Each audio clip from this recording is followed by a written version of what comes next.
de Deus, eu sou o pastor Giovanni e eu tenho uma palavra de Deus no seu coração. Estamos aqui ao vivo, através do Instagram, ensinando hoje. Vamos adentrar numa nova jornada através do livro de Eclesiastes capítulo 1. Abra o seu coração, deixa Deus falar com você, sempre lembrando que a palavra de Deus é a bússola do crente, é a nossa regra de fé e de conduta. Ela é lâmpada para os nossos pés e luz para o nosso caminho. Ela é inerrante, não contém erros nos seus escritos originais, ela é infalível, ou seja, ela não falha, ela é viva e eficaz, e ela é toda suficiente para mim e para você. Então vamos aprender que Salomão ensina através do livro do pregador, Eclesiastes capítulo 1, abra o seu coração e deixa Deus falar com você. Palavra do pregador, filho de Davi, rei de Jerusalém. Vaidade de vaidades, diz o pregador. Vaidade de vaidades, tudo é vaidade. Que proveito tem o homem de todo o seu trabalho com que se afadiga debaixo do sol? É uma pergunta que Salomão faz. E a resposta é: geração vai, geração vem, mas a terra permanece para sempre. Levanta-se o sol, põe-se o sol e volta ao seu lugar, onde nasce de novo. O vento vai para o sul e faz o seu giro para o norte, volve-se, revolve-se na sua carteira, retorna aos seus circuitos. Todos os rios correm para o mar não se enche. O lugar para onde correm os rios, para lá tornam eles a correr. Todas as coisas são canseiras tais que ninguém as pode exprimir. Os olhos não se fartam de ver, nem se enchem os ouvidos de ouvir. O que foi é o que há de ser, e o que se fez, isso se tornará a fazer. Nada há, pois, novo debaixo do sol. Há alguma coisa que se possa dizer: vê, isto é novo? E a resposta é não. Já foi nos séculos que foram antes de nós. Já não há lembrança das coisas que precederam. E das coisas posteriores também não haverá memória entre os que hão de vir depois delas. Eu, pregador, venho, sendo rei de Israel em Jerusalém, apliquei o coração a esquadrinhar e a informar-me com a sabedoria de tudo quanto sucede debaixo do céu. Este enfadonho trabalho impôs Deus aos filhos dos homens, para nele os afligir. Atentei para todas as obras que se fazem debaixo do céu, do sol, e eis que tudo era vaidade, era correr atrás do vento. Aquilo que é torto não se pode endireitar, e o que falta não se pode calcular. Disse comigo: eis que me engrandeci e sobrepujei em sabedoria a todos os que antes de mim existiram em Jerusalém. Com efeito, meu coração tem tido larga experiência da sabedoria e do conhecimento. Apliquei o coração a conhecer a sabedoria e a saber o que é loucura e o que é estultícia. E vim a saber que também isto é correr atrás do vento. Porque na muita sabedoria há muito enfado, e quem aumenta a ciência, aumenta a tristeza. Eclesiastes capítulo 1. Mas que lições nós podemos aprender através do livro de Eclesiastes? O livro de Eclesiastes, especialmente seu primeiro capítulo, é uma profunda meditação sobre a transitoriedade da vida e a busca pelo sentido sob a ótica humana, sem a revelação plena de Deus. É claro que a Bíblia tem um enfoque sempre teológico reformado, destacando sempre a soberania de Deus e a centralidade de Cristo, tá bom? Então aqui nós vamos ter um pequeno esboço do que diz Eclesiastes. Primeiro, vemos o pregador e a sua tese central. A autoria do livro, sabemos, é Salomão, como o pregador, o Corelê, em hebraico, o rei de Israel, o filho de Davi, conhecido por sua sabedoria, por seu esplendor, fama e riqueza. Seu contexto histórico é um período de glória e de prosperidade do reino unido ainda aqui de Israel.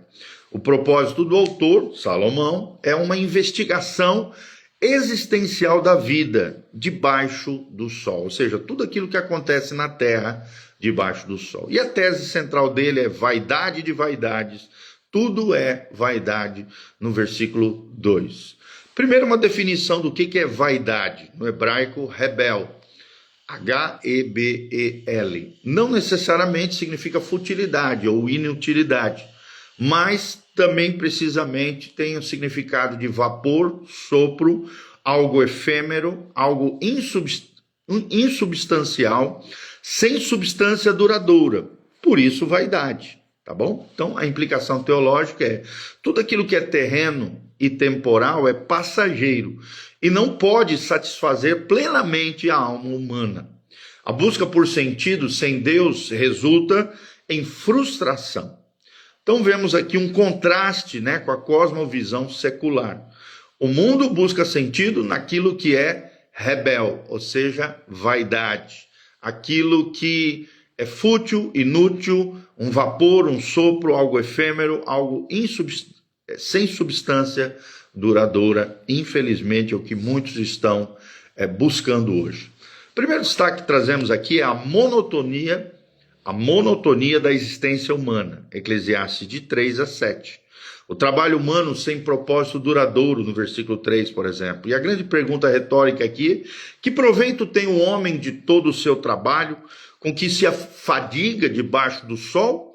E é interessante que aprendemos aqui que a obsessão moderna pelo trabalho e pela produtividade sem um propósito transcende, vai além de nós. A busca incessante por mais, que não leva a satisfação nenhuma, até porque o que satisfaz o homem é o seu relacionamento com o Criador. Só Cristo satisfaz o coração humano.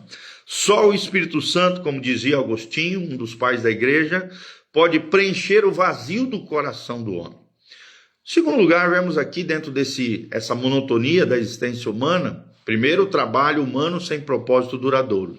Segundo momento, o ciclo incessante da natureza, do versículos 4-7, quando ele diz gerações que vêm e vão. No versículo 4, fala sobre a brevidade da vida humana em contraste com a permanência da terra. Depois, no versículo 5, vemos o sol que nasce e se põe. Vemos uma espécie de repetição diária, o trabalho incessante da natureza sem um fim aparente ou satisfatório. Vemos também no versículo 6 os ventos que giram e retornam. Vemos aqui a circularidade e a falta de progresso significativo. O que sabemos acontece na vida de muitas pessoas. No versículo 7 vemos os rios que correm para o mar, mas o mar nunca se enche. Vemos aqui a constante atividade que não resulta em satisfação, em plenitude. Aplicando para nós hoje, percebemos aqui a natureza em sua repetição, reflete muitas vezes a falta de um sentido intrínseco da vida humana quando ela se separa do Criador. Lembrando que tudo se move, mas não há um destino final que traga contentamento se não nos relacionarmos com esse Criador, que é o Deus da Bíblia Sagrada. Segundo ensinamento aqui que nós aprendemos, o segundo pontinho é a insatisfação do conhecimento e da experiência humana. Eclesiastes de 8-11. Vemos, num primeiro momento, a insuficiência das palavras e do intelecto. Quando a Bíblia diz todas as coisas são cheias de fadiga, no versículo 8, ninguém o pode expressar. Ou seja, vemos aqui a incapacidade da linguagem humana de capturar a profundidade da insatisfação. Também vemos que os olhos não se fartam de ver, nem os ouvidos de ouvir. Percebemos aqui a saturação dos sentidos e a busca incessante por novidade que nunca traz satisfação. Como que nós vemos isso nos dias de hoje, A busca por novidade que nunca satisfaz. Também vemos, num segundo momento, a ausência de novidade sob o sol, do versículo 9-11. O que foi, isso é, o que se fez, isso se tornará a fazer, de modo que nada há novo debaixo do sol, diz o versículo 9. Aqui vemos uma espécie de repetição histórica, a falta de inovação real em termos de propósito e sentido para a vida. Versículo 10, nós vemos que há alguma coisa de que se possa dizer: vê, isto é novo? É a pergunta que surge. E a resposta é: já o foi, nos séculos que foram antes de nós. Aqui vemos a ilusão da novidade e o esquecimento do passado. Passado, passou. Muitos se esquecem dele. Vemos no 11 que já não há lembrança das coisas antigas, e as que hão de vir, tampouco serão lembradas pelos que vierem depois. Aqui nós vemos a efemeridade da fama e da memória humana, que se desvanece e muitas vezes desaparece. Então, o que nós podemos aprender com tudo isso? Até o versículo 11. A tecnologia e os avanços humanos podem trazer conforto, mas não preenchem o vazio existencial do ser humano. A busca por inovação é, em sua essência, uma busca por um sentido para a vida, que é a própria novidade. Que a própria novidade não pode oferecer aos homens. O ser humano tem uma tendência a se esquecer do Criador, do Adonai, de Deus, e de sua própria condição humana, da sua própria finitude. Qual é a conclusão parcial que temos aqui de 12 a 18? O desengano de Salomão. Vemos no primeiro momento a investigação pessoal de Salomão. Eu, o pregador, fui rei sobre Israel e em Jerusalém, no versículo 12. O autor se posiciona como aquele que teve todos os recursos para buscar e encontrar sentido. Primeiro, vemos a dedicação à sabedoria e ao conhecimento dele, no versículo 13. A busca por compreender tudo o que se faz debaixo do céu. Depois, vemos a descoberta da vaidade em tudo, no versículo 18. E a conclusão de que todo o esforço é vaidade e correr atrás do vento. Vemos também a impossibilidade de retificar aquilo que é torto, versículo 15. A limitação humana em consertar o que está desfeito ou preencher aquilo que falta. Nem a sabedoria humana pode corrigir as falhas da vida. Somente Deus tem poder para isso. Já dizia W. Tozer, né? Tudo está torto até que Deus endireite. A superação da sabedoria, mas não da vaidade, nós vemos no versículo 16 a 18. Primeiro, a superioridade de Salomão em sabedoria em detrimento às outras pessoas. No versículo 16, ele superou a todos os que precederam ele em Jerusalém, na grande capital eterna de Israel. Vemos também a aplicação da mente ao conhecimento e à loucura no 17. A busca por extremos para ver se ali havia sentido para a vida. E a conclusão final, em muita sabedoria existe muitas vezes desgosto, no versículo 18. Porque na muita sabedoria, muito enfado, e o que aumenta em conhecimento, aumenta em dor. A interpretação disso é que a sabedoria humana por si só, sem a revelação divina e a unção do Espírito Santo, acaba levando à angústia e ao pessimismo. Nós vemos muito isso na vida de muitos filósofos, inteligentíssimos, cheios de conhecimento humano, cheios de sabedoria, mas cheios de angústia e vivendo uma vida pessimista, negativa, e alguns deles até terminando de forma trágica. Então, a sabedoria humana por si só, sem a revelação divina e sem a unção do Espírito Santo, leva à angústia e ao pessimismo, pois revela as limitações e a finitude da existência humana sem oferecer a solução. Quanto mais se sabe sobre a vida, sobre o sol, mais se percebe a sua futilidade, a sua limitação. Então, refletindo sobre tudo isso que falamos, vemos a necessidade de uma perspectiva transcendente, para além de nós. O grande ponto que vemos aqui em Eclesiastes 1 é que demonstra, a falência de qualquer sistema de pensamento ou busca por sentido que não esteja fundamentado em Deus e na sua palavra. A vida debaixo do sol é intrinsecamente vazia.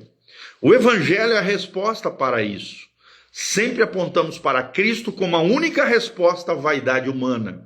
Somente em Cristo a vida adquire um verdadeiro significado, propósito e esperança eterna. O propósito da vida, aprenda, querido, a vida não se resume à acumulação de bens, prazeres ou conhecimento terreno, mas sim em glorificarmos a Deus e desfrutá-lo para sempre, como já dizia John Piper.